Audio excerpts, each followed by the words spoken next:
Okay, one thing that tends to confuse people in Bryce is the animation.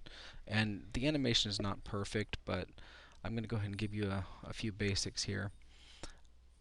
I'm going to go ahead and click on my donut shape, and I'm going to bring it here dead center, make it kind of large so we can see it. And I'm going to go to my edit and rotate it around so that it's just basically a straight on. I'm going to add some texture, maybe something metallic and reflective so that we can get a better view of what happens in this turns. Alright, and maybe I'll add another piece here, a rock. I'm not sure why, but we'll see what happens here.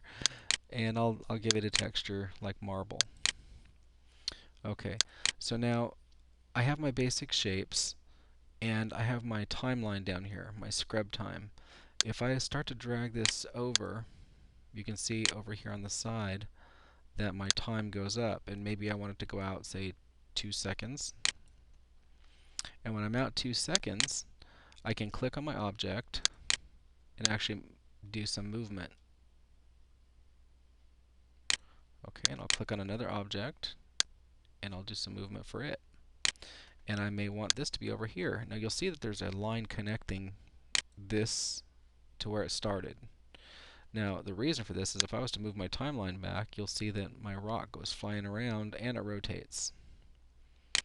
Okay, I can do the same thing once I get out here to the end and I'm on a keyframe. See how you see my keyframe is yellow now, and I can move my donut shape. Maybe I want my donut shape to be all the way almost down to the bottom. Now the other thing is if I decide, really I wish my rock somewhere right around there was a little bit lower, I can actually move that down in the middle and it creates a new keyframe. Alright, so basically this is what my animation is going to do.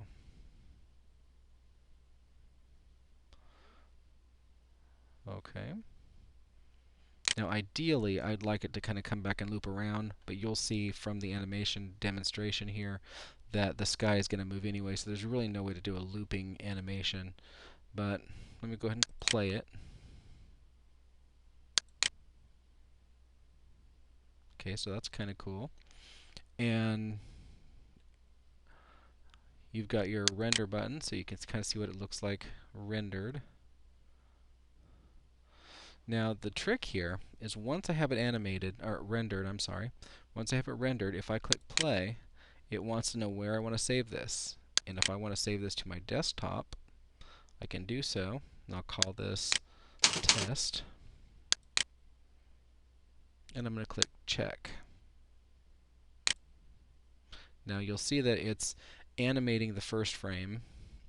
And down at the bottom you can see that it's frame 2 of 31 now. What happens is it's about 30 frames a second. And so it's going to take a little while, but once it's all done, it's going to pop up with probably a Windows Movie Player window, and it's going to show us our animation. But you can see how the things are starting to turn slightly, and the rock is getting closer to the donut shape. Anyway, that's the basics of animation in Bryce, and there's a little bit more advanced animation in Bryce that I'll go over later. Enjoy!